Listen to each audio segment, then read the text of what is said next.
Students, this is Rani ma'am from Unique Classes and welcome you again to Fundamentals of English. आपको लगेगा कि ma'am ने तो इतना सारा वीडियोस डाल दिया और बाद में आ रहे हैं फंडामेंटल्स.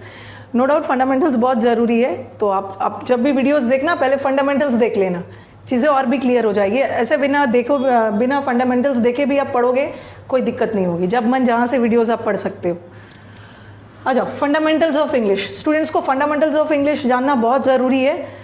फंडामेंटल्स ऑफ इंग्लिश में मैं डिस्कस कर रही हूँ पार्ट्स ऑफ स्पीच पे. कई बार बच्चे मुझसे पूछते हैं मैम फिगर ऑफ स्पीच क्या होता है. फिगर ऑफ स्पीच में ये तो पार्ट ऑफ स्पीच है. पार्ट ऑफ स्पीच में हम क्या पढ़ते हैं, किसी वर्ड का पार्ट ऑफ स्पीच क्या है, हमारा सेंटेंस क्या से बनता है. हमारा सेंटेंस वर्ड से बनता है और आपको जानना जरूरी है ना कि उस वर्ड का पार्ट ऑफ स्पीच क्या है.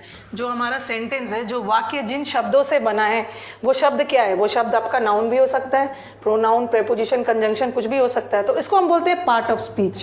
पार्ट ऑफ स्पीच मतलब जो आप बोलते हो उसमें जिस वर्ड को यूज किया है, अब देखना है कि वो वर्ड किसका काम कर रहा है, नाउन का, प्रोनाउन का, प्रेपोजिशन का, कंजंक्शन का. एक होता है figure of speech. Figure of speech या फिगरेटिव स्पीच, इससे हम सेंटेंस को सजाते हैं. ठीक है, इंग्लिश को सजा रहे हैं, सेंटेंस को सजा रहे हैं किस लिए, क्योंकि हमारे सेंटेंस को और भी इफेक्टिव, असरदार, पावरफुल बनाने के लिए हम फिगर ऑफ स्पीच का यूज करते हैं. और वैसे तो बहुत सारे फिगर ऑफ स्पीच है. एक वीडियो तो मैंने डाला हुआ है, अभी बच्चों के डिमांड जा रहे हैं, और भी वीडियोस मिल जाएंगे. मेटाफोर, सिमिली, ठीक है, ऑक्सीमोरोन, एलिटरेशंस, बहुत सारी चीजें, एंटीथेसिस. वो फिगर ऑफ स्पीच से हम सेंटेंस को सजाते हैं, सेंटेंस को और भी दमदार, इफेक्टिव बनाते हैं. जैसे मैंने एक सेंटेंस लिख दिया, ही फॉट ब्रेवली. ये सेंटेंस उतना असरदार नहीं लग रहा है, ठीक है, उसने बहुत बहादुरी पूर्वक फाइट किया. अभी मुझे अपने सेंटेंस को और भी पावरफुल बनाना है, और भी दमदार, असरदार, इफेक्टिव बनाना है. तो मैं ये भी बोल सकती हूँ ना, he fought like a lion. उसने शेर की तरह लड़ा. अब शेर वर्ड आ गया मतलब कुछ ज्यादा ही बहादुरी पूर्वक लड़ा. तो मैंने थोड़ा सेंटेंस को और भी ब्यूटीफुल बना दिया. और बार बार आपको बोलती हूँ कि English is a very beautiful language. Beautiful है तभी तो हम इसको सजा रहे हैं. क्यों ब्यूटीफुल है, फिगर ऑफ स्पीच से सजा रहे हैं. और मैं ये भी बोल सकती हूँ, he was a lion in the fight. तो फाइट में वो शेर था. तो ये तो कुछ ज्यादा और असरदार हो गया. इसे मेटाफर बोलते हैं, ये सिमिली बोलते हैं. और पार्ट ऑफ स्पीच के पहले फिगर ऑफ स्पीच के पहले ही वीडियो में मैंने मेटाफर और सिमिली के बीच में डिफरेंस बताया, ठीक है. बट यहाँ आज के सेशन में we won't do figure of speech, will be doing parts of speech. और एक सिंगल वीडियो में it's not possible to cover all the 8 parts of speech, ठीक है. तो हम अलग अलग, जैसे पहला वीडियोस में 4 करेंगे, फिर वर्ब में तो थोड़ा ज्यादा टाइम लगने वाला, फिर 3 करेंगे, फिर 1-2 कर लेंगे, कवर कर लेंगे, no need to worry.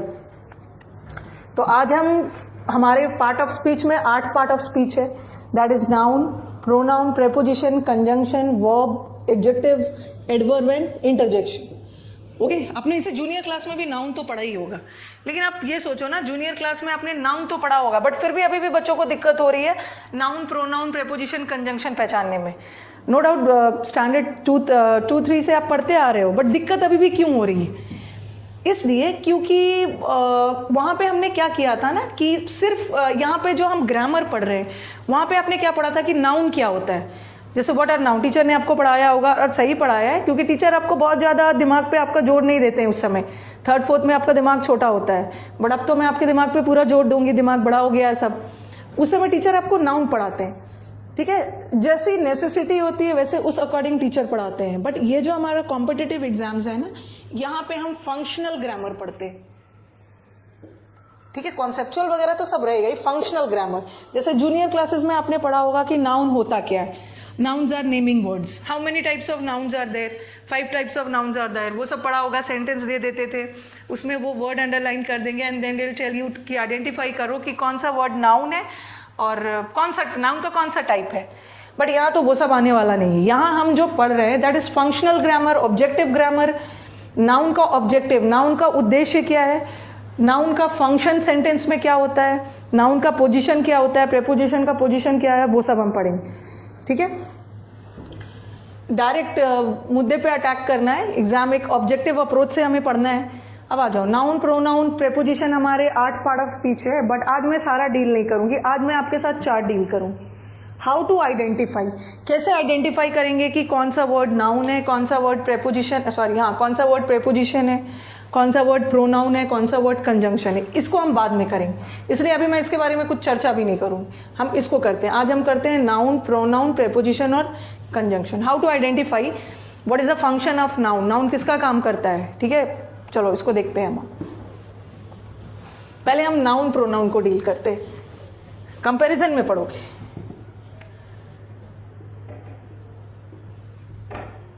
Noun, अगर मैं आपसे पूछूं व्हाट इज अ नाउन तो बता दोगे, बचपन से ही पढ़ते आ रहे हो what are nouns, nouns are naming words, but हमें इसकी जरूरत नहीं, ठीक है। अगर आपसे कोई पूछे कि नाउन क्या होता है, वो तो ठीक है, डेफिनेशन तो आपने बोल दिया, बट देखना है कि नाउन का फंक्शन क्या होता है, नाउन का काम क्या होता है, ये वाक्य में किसका काम करता है, इसको वाक्य में कैसे यूज किया जाता है। हमारा जो नाउन का काम होता है सेंटेंस में क्या बनना, सब्जेक्ट बनना और ऑब्जेक्ट बनना। नाउन का फंक्शन ही क्या होता है कि या तो वो सेंटेंस में सब्जेक्ट की तरह काम करेगा या तो ऑब्जेक्ट की तरह काम करेगा। Subject is the doer, okay, और object is the receiver. I tell you what is the difference between doer and receiver. चलो इंग्लिश तो थोड़ा किया, हिंदी भी चलते हैं। सब्जेक्ट इज द कर्ता, जिसके बारे में बात कही गई है या कोई काम कर रहा है वो करता है, एंड ऑब्जेक्ट इज द कर्म। कर्ता और कर्म में क्या, कर्ता और कर्म के बीच में क्या आ जाता है, हमारा वर्ब आ जाता है। कर्ता कोई वर्ब करता है, कोई काम करता है, उसका इफेक्ट जिस पे पड़ता है उसको क्या बोलते हैं, हम ऑब्जेक्ट बोलते हैं। Suppose I write this word, the peon rang the bell, this is a sentence, okay, the peon rang the bell, this is a sentence. And कौन काम कर रहा है यहाँ पे, who is doing the work, the work has been done by, sorry the work कौन कर रहा है, वर्क हमारा पियून कर रहा है। तो peon is the doer of the sentence, peon काम कर रहा है, पियून हमारा करता है। पियून ने क्या काम किया, पियून ने कुछ ना कुछ काम तो किया होगा ना, उसका इफेक्ट किसी और पे पड़ा होगा। डूअर ये है और एक्शन का receiver is the object. Peon ने क्या काम किया, पियून ने एक काम किया है वर्ब, बेल रिंग करने का काम। बेल तो पियून ने रिंग किया, बट उसका इफेक्ट किस पे जाके पड़ा, उसका इफेक्ट बेल पे जाके पड़ा। तो bell is the receiver of the sentence. Receiver मतलब काम कोई और करता है, क्रिया कोई और हो रही है, और उस क्रिया, जो क्रिया हो रही है वो वर्ब है, और जो क्रिया को रिसीव कर रहा है, क्रिया का प्रभाव जिस पे पड़ रहा है, the effect of the verb falls on the receiver. So this is the receiver, and doer in other word is known as subject, और receiver on the other word is known as object. तो कोई आपसे, and what is peon, this peon is noun, और bell भी क्या है, noun, bell is also noun. तो क्या क्लियर हुआ कि किसी भी वर्ड को नाउन बनने के लिए क्या होना है, हमारा जो नाउन है या तो वो सेंटेंस का सब्जेक्ट बनेगा या तो वो सेंटेंस का ऑब्जेक्ट बनेगा। Noun can act as a subject as well as an object. अब इसी से रिलेट करते हैं हम प्रोनाउन को, and as you people know, जो जो काम नाउन करता है वही वही काम प्रोनाउन भी करता है, ठीक है। जो जो, क्योंकि नाउन के बदले ही तो प्रोनाउन जाता है। बार बार नाउन ना हो, बार बार नाउन रिपीट ना हो, नाउन के रेपिटेशन को हटाने के लिए हम किसका यूज करते हैं, प्रोनाउन का। तो जब नाउन के बदले ही प्रोनाउन जाता है तो जो जो काम नाउन करेगा वो काम प्रोनाउन भी करेगा, ठीक है। तो प्रोनाउन भी, इसका मतलब क्या है, प्रोनाउन का भी स्टेटस क्या होता है, प्रोनाउन का भी फंक्शन क्या है। जब नाउन सब्जेक्ट बन सकता है तो हमारा प्रोनाउन भी सेंटेंस का सब्जेक्ट और ऑब्जेक्ट बनेगा, क्योंकि नाउन के बदले ही तो आप प्रोनाउंस डाल रहे हैं। अभी मैंने बोला जो जो काम नाउन करेगा वही वही काम प्रोनाउन भी करेगा, बट एक दो काम ऐसा भी है जो नाउन करता है और प्रोनाउन नहीं करता है। कौन सा काम, एक तो आर्टिकल। आर्टिकल कभी भी प्रोनाउन के पहले यूज नहीं होता है, आर्टिकल नाउन के पहले यूज होता है।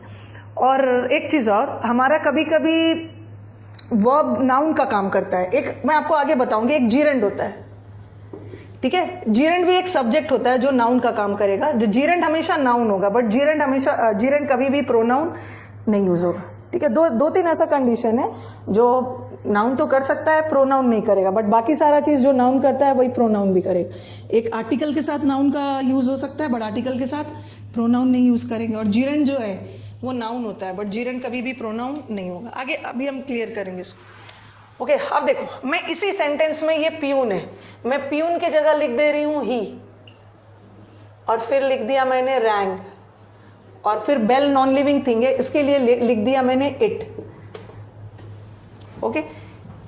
ही हमारे सेंटेंस का क्या है, सब्जेक्ट, और इट क्या है, ऑब्जेक्ट। और ही हमारे सेंटेंस का सब्जेक्ट है in the form of pronoun, और इट भी हमारे सेंटेंस का सब्जेक्ट है in the form of pronoun. देखो जो काम नाउन ने किया सब्जेक्ट बनने का और ऑब्जेक्ट बनने का, वही काम प्रोनाउन ने किया। प्रोनाउन भी सब्जेक्ट हो सकता है और प्रोनाउन भी ऑब्जेक्ट हो सकता है। तो सबसे पहले हमने डिफरेंस क्या देखा, नाउन और प्रोनाउन पार्ट ऑफ स्पीच किया कि जो काम नाउन करेगा वही काम प्रोनाउन भी करेगा। नाउन का फंक्शन क्या है, सब्जेक्ट बनना और ऑब्जेक्ट बनना। उसी तरह सेंटेंस में प्रोनाउन का भी काम क्या होता है, सब्जेक्ट बनना और ऑब्जेक्ट बनना। और इसका एक और कैरेक्टरिस्टिक्स होता है, नाउन और प्रोनाउन सब्जेक्ट ऑब्जेक्ट बनने के अलावा इसका और एक कैरेक्टर क्या होता है कि हमारा जो नाउन और प्रोनाउन है, आप देखोगे जैसे जैसे आप वीडियोस वॉच करोगे ना सीक्वेंस में, कैसे हर जगह का कॉन्सेप्ट कहाँ कहाँ काम आएगा।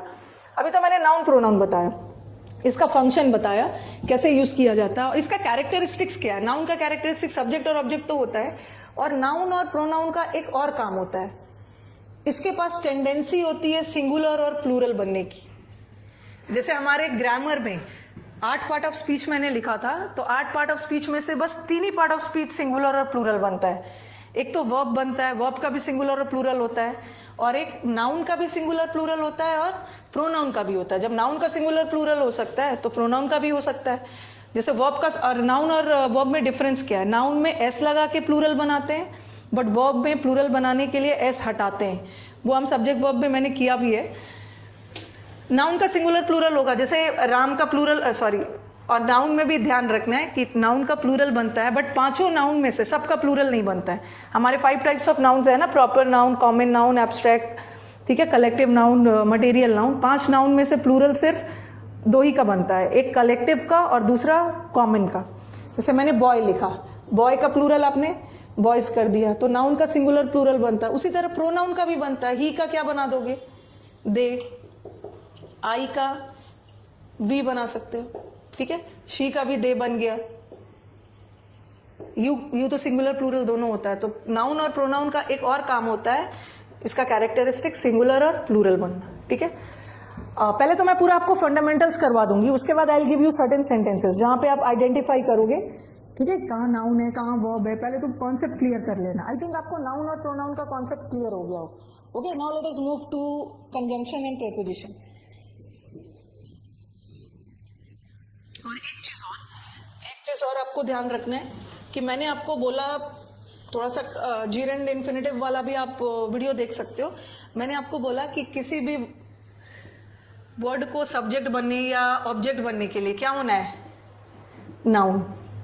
नाउन हमारे सेंटेंस का सब्जेक्ट ऑब्जेक्ट बन सकता है। और थोड़ा वीडियोस देखना, हमारा सब्जेक्ट और ऑब्जेक्ट जीरेंड भी बन सकता है। जीरेंड भी सेंटेंस में सब्जेक्ट और ऑब्जेक्ट का काम कर सकता है। और एक पार्ट है इन्फिनिटिव, थोड़ा सा वीडियो देखोगे नॉन फाइनाइट वाला, ये भी हमारा नाउन बन सकता है, सॉरी ये भी सब्जेक्ट और ऑब्जेक्ट बन सकता है। क्यों? क्योंकि जीरेंड भी क्या है, जीरेंड भी वर्ब के आईएनजी फॉर्म में नाउन ही है। जब वर्ब का आईएनजी फॉर्म सेंटेंस में नाउन का काम करने लगे उसे क्या बोलते हैं, जीरेंड। और नाउन का काम करने के लिए उस जीरेंड को इधर सब्जेक्ट बनना होगा या ऑब्जेक्ट। इन्फिनिटिव किसे बोलते हैं, 2+V1। और इन्फिनिटिव भी नाउन का काम करता है। और नाउन क्या है, नाउन का कैरेक्टरिस्टिक्स क्या है कि नाउन हमारे सेंटेंस का सब्जेक्ट भी हो सकता है, ऑब्जेक्ट भी हो सकता है, ठीक है। तो ध्यान रखना है कि किसी भी वर्ड को सब्जेक्ट बनने के लिए क्या होना है, सब्जेक्ट या ऑब्जेक्ट होने के लिए नाउन। नाउन तो हमारा सब्जेक्ट ऑब्जेक्ट होगा ही, साथ में जीरेंड और इन्फिनिटिव भी सब्जेक्ट ऑब्जेक्ट हो सकता है, क्योंकि जीरेंड और इन्फिनिटिव भी तो नाउन का ही काम करता है।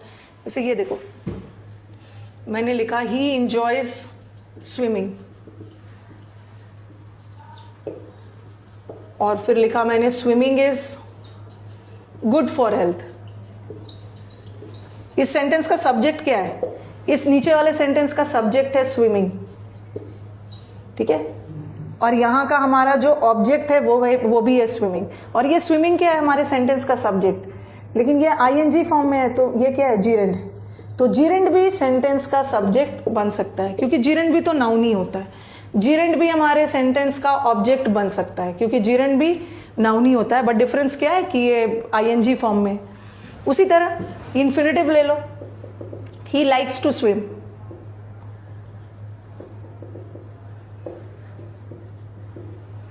ठीक है, ही लाइक्स टू स्विम। ये देखो, ही क्या है, सब्जेक्ट, और ये क्या है, वर्ब। ये ऑब्जेक्ट है, लेकिन हमारा जो ऑब्जेक्ट है कौन से फॉर्म में, 2+V1 इन्फिनिटिव फॉर्म में। और 2+V1 इन्फिनिटिव है, इन्फिनिटिव भी नाउन होता है। और नाउन ही हमारा ऑब्जेक्ट हो सकता है। ओके चलो, ये तो हमने नाउन और प्रोनाउन के लिए डिटेल में डिस्कस किया। Now let us move to conjunction and preposition, ताकि हमारा आज 8 में से 4 पार्ट ऑफ स्पीच क्लियर हो जाए।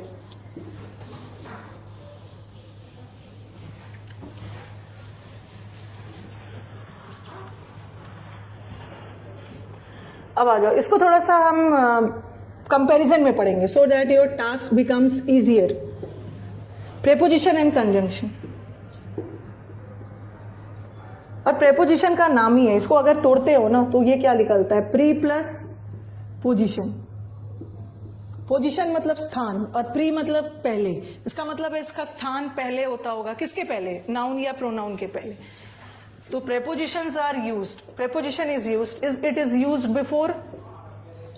इसका पोजिशन क्या होता है, नाउन और प्रोनाउन से पहले। ठीक है, जो हमारा प्रेपोजिशन का पोजीशन है या तो वो नाउन से पहले होगा, या तो प्रेपोजिशन को आइडेंटिफाई करना थोड़ा कुछ हद तक इजी हो गया, वो नाउन और प्रोनाउन के पहले आ गया। जैसे मैंने अभी आपको लाइक बताया था, लाइक मी के पहले आया था, मी प्रोनाउन था, तो हमारा लाइक क्या हो गया, प्रेपोजिशन हो गया। और चलो, ये तो मैं पोजीशन बताया। और एग्जैक्टली प्रेपोजिशन होता क्या है, prepositions are relating words. Preposition relating words है, जैसे हम हिंदी में संबंध सूचक बोलते हैं, और ये तो संयोजक है। Conjunctions are joining words, join करता है। इफ समबडी आस्क्स यू कि बेसिक डिफरेंस प्रेपोजिशन और कंजंक्शन में क्या है, प्रेपोजिशन वर्ड्स को रिलेट करता है, रिलेटिंग वर्ड्स है, और कंजंक्शन ज्वाइन करता है। अब आपके दिमाग में आएगा, इसको हम संयोजक बोलते हैं। जंक्शन, जंक्शन का मतलब ही होता है जोड़ना, ज्वाइनिंग वर्ड्स है, तो ये किसको ज्वाइन करता होगा, ये भी दिमाग में आ रहा होगा। कंजंक्शन सबसे वफादार टॉपिक है, वर्ड को वर्ड से जोड़ेगा, फ्रेज को फ्रेज से जोड़ेगा, क्लॉज को क्लॉज से जोड़ेगा, सेंटेंस को सेंटेंस से जोड़ेगा। एक वीडियोस में अभी मैं बताने लगूँ तो बहुत टाइम निकल जाएगा, एक वीडियो में मैं आपको क्लियर करूंगी डिटेल में, अभी तो बस ऊपर ऊपर बता दे रही हूँ। व्हाट इज वर्ड, वर्ड तो आपको पता है, वर्ड शब्द होते हैं। What is phrase, phrase is a group of words. Okay, phrase किसे बोलते हैं, वर्ड्स के समूह को फ्रेज बोलते हैं, और फ्रेज मीनिंगफुल सेंस नहीं देता है। डिफरेंट टाइप्स ऑफ फ्रेज होते हैं, वो हम वीडियोस में करेंगे। और व्हाट इज क्लॉज, जब भी सेंटेंस में, ये तो phrase is a group of words which does not convey a meaningful sense, but clause meaningful sense देता है, सेंटेंस भी मीनिंगफुल सेंस देता है। सेंटेंस क्लॉज में क्या कॉम्बिनेशन आना चाहिए, सब्जेक्ट प्लस वर्ब, और जहां भी सब्जेक्ट के साथ वर्ब आ गया ना तो वो एक मीनिंगफुल सेंस देगा। और क्लॉज भी क्या देता है, सेंटेंस में भी सब्जेक्ट प्लस वर्ब आता है। अब आपके दिमाग में आ रहा होगा कि मैम क्लॉज और सेंटेंस में क्या डिफरेंस है। मैंने अभी बोला अभी करवाने लगूंगी तो टाइम लग जाएगा, नेक्स्ट वीडियो में हम डिटेल में करेंगे कि क्या क्लॉज होता है और कौन सा सेंटेंस होता है, क्योंकि दोनों में तो सब्जेक्ट वर्ब आता है। मीनिंगफुल, दोनों मीनिंगफुल सेंस देता है क्योंकि दोनों के पास सब्जेक्ट वर्ब है, बट फ्रेज मीनिंगफुल सेंस नहीं देता है क्योंकि फ्रेज के पास सब्जेक्ट और वर्ब नहीं होता है। बस थोड़ा सा बताती हूँ, all clauses are not sentences, ठीक है, but all sentences are clauses. हर सेंटेंस क्लॉज हो सकता है बट हर क्लॉज सेंटेंस नहीं हो सकता, इसलिए क्योंकि हर क्लॉज मीनिंगफुल सेंस नहीं देता है बट सेंटेंस मीनिंगफुल सेंस देता है। क्लॉज में भी 2 टाइप के क्लॉज होते हैं, एक डिपेंडेंट और एक इंडिपेंडेंट। तो इंडिपेंडेंट क्लॉज तो मीनिंगफुल सेंस देता है बट डिपेंडेंट वाला नहीं देता है। चलो आप उतना अभी गहराई में जाओ ही मत, बस अब अभी देखो, क्लॉज में भी सब्जेक्ट वर्ब होता है, सेंटेंस में भी सब्जेक्ट वर्ब होता है, और दोनों मीनिंगफुल सेंस देता है। दोनों में एग्जैक्टली क्या डिफरेंस है, फ्रेज, क्लॉज और सेंटेंस का एक अलग वीडियो बन जाए। बस आप अभी इतना याद रखो कि कंजंक्शन इसको जोड़ता है और प्रेपोजिशन का काम होता है रिलेट करना, नाउन या प्रोनाउन से पहले आता है। ठीक है, अब मैं आपको कुछ वर्ड्स दे रही हूं जहां पे आप आइडेंटिफाई करोगे कि कहां वो प्रेपोजिशन है और कहां वो कंजंक्शन। ये जोड़ता है, और याद रखना ये जोड़ता है और सबसे वफादार है। वर्ड को फ्रेज से नहीं जोड़ेगा, जब भी जोड़ेगा वर्ड को वर्ड से, पार्टी नहीं बदलेगा। फ्रेज को फ्रेज से, क्लॉज को क्लॉज से, सेंटेंस को सेंटेंस से। एक छोटा सा चलो यहाँ पे एग्जाम्पल दे दी, जैसे मैंने लिखा I will meet him at his office, at his house, ठीक है, और एट हिज ऑफिस। अब देखो मैंने बोला कि मैं उससे मिलूंगी, या तो उसके घर पे मिलूंगी या तो उसके ऑफिस में। ये जो एट हिज हाउस है ना, ये एक फ्रेज है, प्रेपोजिशनल फ्रेज। फ्रेज किसे बोलते हैं, phrase is a group of words. देखो मैंने लिख दिया एट हिज हाउस, मैंने ये बोल के छोड़ दिया तो आपको लगेगा ना ये क्या बोल रहे हैं मैम, एट हिज हाउस क्या, एट हिज हाउस में क्या, कुछ आगे पीछे आप नहीं बता रहे हो। तो ये एक फ्रेज है। Phrase is a group of words, words के समूह से बना, या वो 2 वर्ड हो या 2 से ज्यादा हो। और फ्रेज मीनिंगफुल सेंस नहीं देता है क्योंकि फ्रेज के पास ना तो सब्जेक्ट है ना तो वर्ब है। तो ये एक फ्रेज है एट हिज हाउस, और एक ये फ्रेज है एट हिज ऑफिस। और इन दोनों फ्रेज को कौन जोड़ रहा है? ये कंजंक्शन जोड़ रहा है। तो और क्या हो गया? कंजंक्शन। कंजंक्शन चीजों को जोड़ता है। अगर मैंने लिखा ही सेड, अभी मैं थोड़ा ऊपर ऊपर बता दे रही हूं, ही सेड दैट ही वुड कम। ऊपर ऊपर बोलते बोलते डीप में चली जा रही हूं मैं। ये देखो, he said that he would come, he क्या है? सब्जेक्ट, और सेड क्या है? वर्ब। सब्जेक्ट वर्ब, अभी मैंने बोला सब्जेक्ट वर्ब का कॉम्बिनेशन क्या बनाता है? क्लॉज। इसको हम हिंदी में उपवाक्य बोलते हैं। और ही वुड कम, ही क्या है? सब्जेक्ट, और ये भी एक क्लॉज है, सॉरी वर्ब है, ठीक है। और सब्जेक्ट और वर्ब मिलके क्या बनाया? क्लॉज। और इन दोनों क्लॉज को कौन जोड़ रहा है? उसने कहा था कि वो आएगा, इन दोनों क्लॉज को जोड़ रहा है दैट। तो दैट हमारा क्या हो गया? कंजंक्शन। तो देखो, conjunction same part of speech को जोड़ता है। बस मुझे आपको यहाँ पे बताना था कि कंजंक्शन बहुत वफादार होता है, पार्टी नहीं बदलता है। यहाँ पे कंजंक्शन ने फ्रेज को फ्रेज से जोड़ा, यहाँ पे कंजंक्शन ने क्लॉज को क्लॉज से जोड़ा, वैसे ही कंजंक्शन सेंटेंस को सेंटेंस से जोड़ेगा, ठीक है। चलो अभी मैं आपको कुछ सेंटेंसेस 3-4 दे रही हूं जहां पे आप मुझे बताओगे कि कहां प्रेपोजिशन है और कहां कंजंक्शन। फिर हम नेक्स्ट वीडियोस में आपका कवर करेंगे और भी बहुत सारी चीजें। अभी तो मैं आपको प्रेपोजिशन और कंजंक्शन के बीच का डिफरेंस समझा रही हूं, but later we will do the difference between preposition and adverb also. वहां भी दिक्कत आती है बच्चों।